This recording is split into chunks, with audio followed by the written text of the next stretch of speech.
The Pahang state government has officially launched a new land policy for Cameron Highlands by establishing Pahang Corporation Sendirian Berhad that issues agreement letters of an agricultural leases to 1,018 farmers who were previously given temporary operating license (TOL).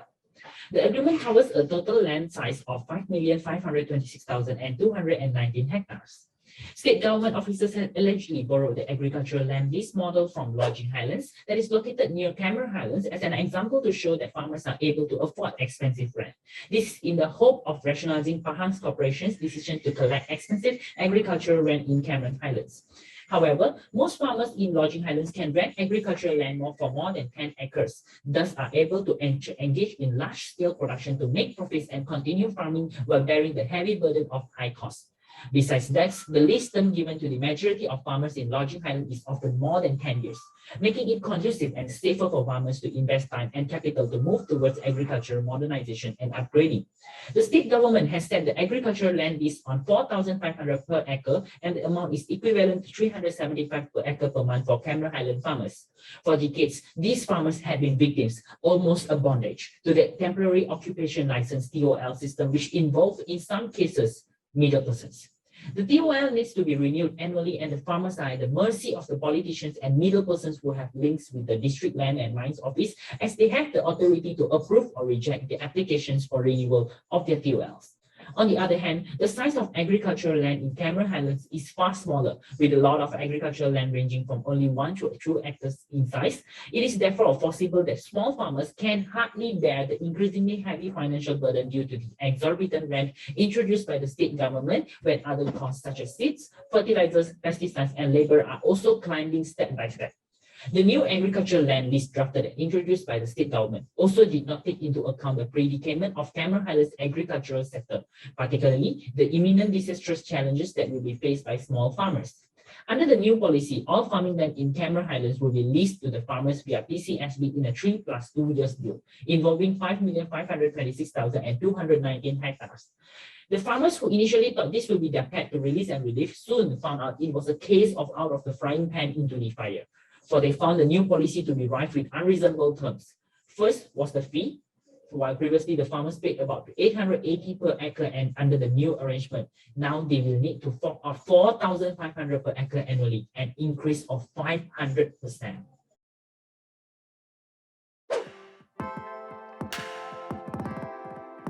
Here, we have established 3 issues related to this state policy. First and foremost, why TOL is deemed to be disadvantaged aspect for the farmers. Secondly, why lease is deemed to be a better form of disposal for the farmers.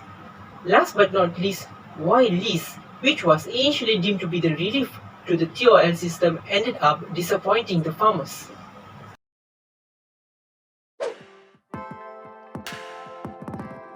Well, long before the introductions of the new agricultural land policy in 2020, the farmers in Cameron Highland had been fighting for a perpetual title, as the temporary occupations license system was said to be a lack of security of tenure. And the first reason which rendered such lack of security of tenure was the short durations of a TOL. And the duration of a TOL can be found in section 67 subsection 1 of the National Land Code, which provides that a TOL can only be issued for a term expiring not later than the end of the calendar year in which it commences. For example, if a TOL is granted in 1st February, it will be effective for 11 months until 31st December. Therefore, the longest term of a TOL is 1 year, provided that the TOL is granted in 1st January. Having regards to the nature of agricultural activities, such short durations could hardly provide assurance to the farmers to continue farming and to adopt agricultural modernization and transformations. Secondly, there was no guarantee that a TOL would be renewed for sure. Section 67 subsection 3 provides that a land administrator may, upon the applications of a licensee, renew such license for a term not more than 1 calendar year. The words may indicates that the land administrator has the discretion to decide whether or not to renew a TOL. In Tabi and Care Maru Damutu, the court stated that there is no obligations on the part of authorities to renew a TOL for any subsequent years. However, this uncertainty had created a room for the so-called middlemen who claim to have links with the District Land and Mine Office to exploit the farmers by helping them with the applications for renewal in consideration of exorbitant fee. This situation was worsened when the proviso to section 67 subsection 3 provides that a TOL shall not be renewed renew for more than 3 times, unless a prior written approval of the state authority has been obtained. In other words, the middleman will have a good ground to charge a much higher fee when the farmers wanted to renew their TOL after the 3rd time. Thirdly, a TOL confers only a personal right, namely a right in personnel, and there is no proprietary right enjoyed by the TOL holder. In Papua New Guinea, it was made clear that a TOL is exactly what the name implies, namely a license to occupy and nothing more. Therefore, a TOL is not capable of being transferred, as provided in Section 68 that a TOL holder is not allowed to transfer the TOL to another person, and this shall terminate upon the death of the holder. A case in point will be Hiche acquisition, where the contract in question was held to be an attempt to sell and to purchase the defendant's rights under the TOL, and therefore unlawful. Also, again in Tabi and K. Tamutu, it was stated that a TOL will not stop the state authority from exercising its power to alienate the same land to a different person, notwithstanding that the land is in fact still possessed by a person on TOL. Also, the state authority is not under a legal obligation to inform an existing TOL holder about its future plan on not renewing the license, or that it intends to alienate the same land to a different person. With all this uncertainty, the farmers were placed in a very difficult situations because they could hardly determine whether or not to develop the land.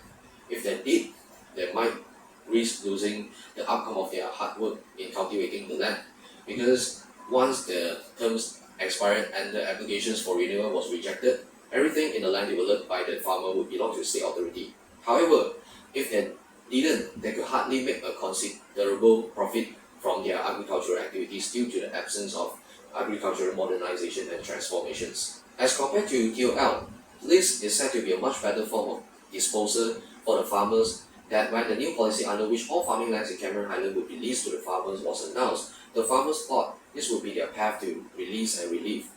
The first advantage of a lease is that it confers proprietary right upon the leasee. In Kaninutu and Kandia, it was made clear that a lease confers upon the leasee an interest in land. It is also noteworthy that it has been long established under the common law in the case of Wilson and Travers that a leasee shall enjoy exclusive possessions of the land or property. The second advantage is that the duration of the lease is way longer than that of TOL. Section 221 subsection 3 paragraph A of the National Land Code provides that the maximum term for which any lease may be so granted shall be 99 years if it relates to the whole of any alienated land, whereas Section 221 subsection 3 paragraph B provides that the maximum terms for which any lease may be so granted shall be 30 years if it relates to only a part of any alienated land. Whether it is the former or the latter, the duration of the lease is way longer than that of a TOL, and thereby providing a higher degree of security of tenure to the farmers. The question that arises is that, since lease is said to be much better than TOL, why would the farmers nevertheless feel disappointed with the new policy? The first reason is that under the new policy, the farmers are required to fork out 4,500 ringgit per acre annually, which is an increase of 500% of the annual fee of 880 ringgit per acre annually under the TOL system. This amount is a great burden to the small farmer because their productivity is relatively low, and they have to rely on the middleman to sell off their harvest, and during the negotiations, the middleman will try to cut the price as much as possible that the farmer end up earning very little, yet have to bear the expensive annual fee. The second reason is that under the lease agreement, the farmers will only be granted a lease for terms of 3 years with an option to extend the lease for another 2 years. Having regards to the fact that a lease can be granted for terms of 99 years, the 3 plus 2 years lease is way too short, although it is a slight improvement as compared to that of a TOL. And the third reason is that there is no guarantee that upon the expiry of the 3 plus 2 years lease, Pahang Corporation Sdn Bhd will surely enter into a fresh lease agreement with the farmers. If it refuses to do so, the farmer may lose all the effort they have put in cultivating the land. And that is exactly what they have been trying to conquer under the TOL system. With all these reasons, the new policy is said to be of little help and harsh to the farmers. It is also important to point out that one of the special conditions laid out in the offer letter provided that after the lease agreement is signed, Pahang Corporation Sdn Bhd will help the lessee to apply for exemption from registration. It rendered the farmers to doubt if a lease, which is protected by registration under the National Land Code, is exempted from registration, how such lease is supposed to be protected. Is it by way of an endorsement on the registered document of title, like how a tenancy exempt from registration is protected, or by way of any other methods? Would such exemption from registration affect the proprietary rights enjoyed by the lessee? These all remain unanswered.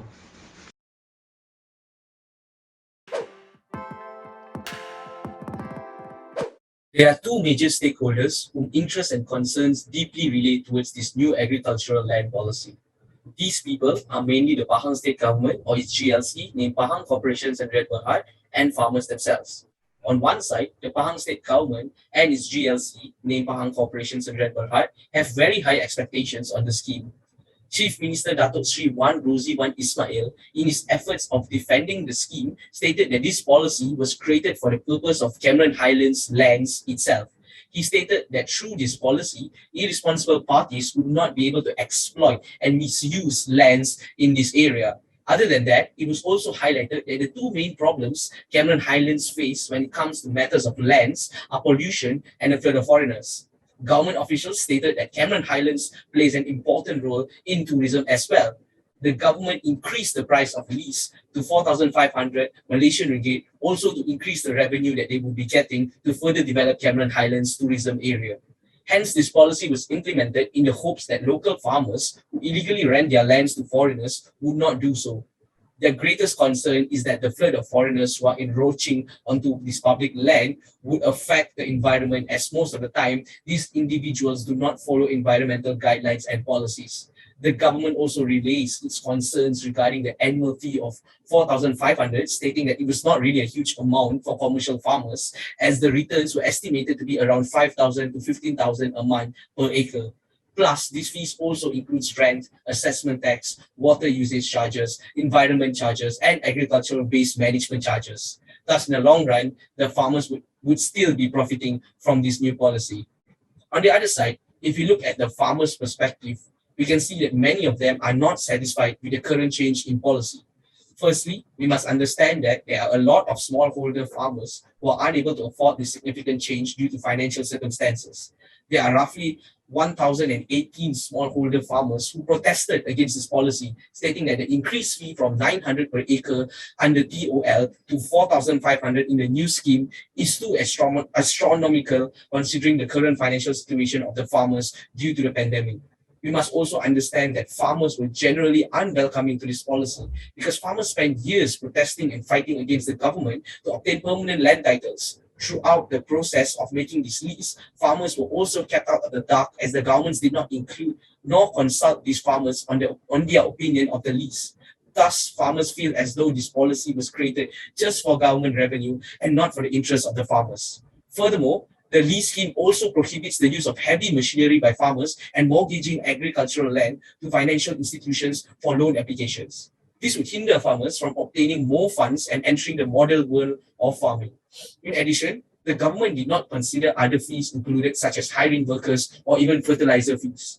This increase in price would definitely affect the price of vegetables itself, and farmers would find it hard to sell these yields. Besides the exorbitant fees, the lease itself does not solve the main issue that they have before this previous lease. The duration of the TOL was always an issue for farmers, yet now, even with more fees, it only increased the duration farmers may use a specific land by a few years, and even then, it is still subject on whether farmers' lease would be renewed. This, as expected, enraged farmers in Cameron Highlands, further convinced on the ineffectiveness of the scheme.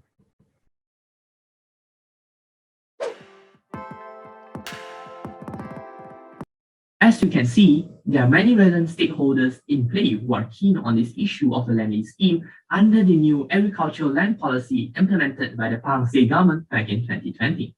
As mentioned before, on one side there is the Pahang State Government and its government-linked company, Pahang Corporation Sdn Bhd, whose main takeaway from the scheme is to raise funds as their main source of income, and also to fund the state government's efforts to conserve and rehabilitate Cameron Highlands by undoing the damages from early pollution and fending off illegal farmers and foreign farmers, while also mandating them to apply for MyGap certificates. On the other side, the farmers who had fought for years to have permanent titles only wishes to have a more secure and stable land titles through longer leasing years in the terms offered by the scheme to allow for modernization of their farming methods, while having lower fees so that their profit money could be better used investing in the tools needed to modernize their farms. So the question at hand now is how would we balance and accommodate both parties' interests in mind so that there is a middle ground where consensus is reached and reconciliation could happen. The first way would be to increase the length available for leasing while maintaining the current fees.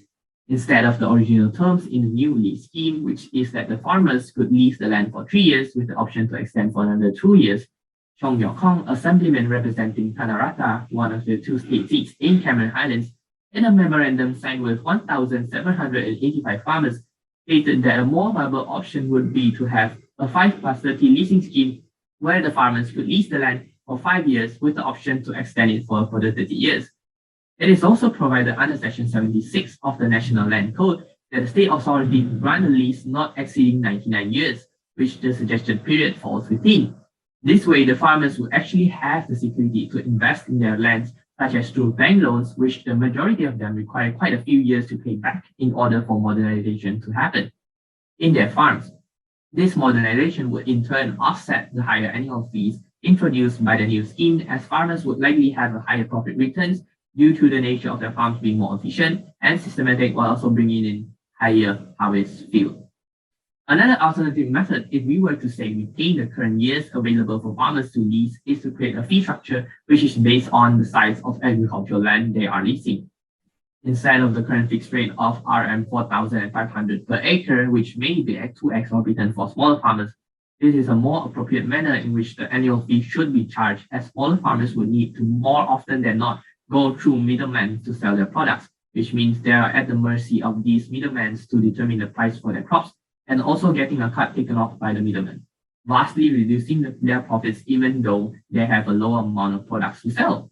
While on the other hand, bigger farms typically have a higher bargaining power to haggle the prices, and some may even directly sell to the physical stores, which cut off the middleman entirely, which means that they have a higher profit margin. Therefore, the annual fee should be charged on them to reflect this reality. To sum up, Pahang state government or its GLC named Pahang Corporations Berhad and the farmers themselves are the two crucial stakeholders who are involved in this new policy, as both of them have their own concerns in this matter. Pahang state government said that the policy will boost the revenue that they would be getting to further develop Cameron Highlands tourism regions. Also, unaccountable parties would not be able to exploit and maltreat the lands in the said area. The greatest concern is that the multitude number of the foreigners who is intrusive onto the public land, which would affect the environment as most of the time as they do not obey the environmental policies and protocols. The government also relays its concern regarding the annual fee of 4,500 ringgit Malaysia, stating that it was not a huge amount for the commercial farmers, as the returns were approximately to be around 5,000 ringgit Malaysia to 15,000 ringgit Malaysia a month per acre. Thus, in the long term, the farmers would be still profiting from the new policy. In another stream of the matter, due to the monetary suppression, many smallholder farmers are inadequate to pay their tremendous shaft, which is 400% greater than the initial lease fee each month. As an aftermath, farmers believe the program was assembled only to optimize the government income rather than the prosperity of the farmers. The new policy would also make it more burdensome for the farmers to secure their supplementary money as they transition into the contemporary farming transition. The span of the TOL has always been a concern of the farmers, but even with a higher cost, it only extends with the time farmers may use a certain piece of land by a few years, and even then, whether or not this lease will be renewed is still up in the air. Methods of incorporating and integrating the interests were discussed as earlier.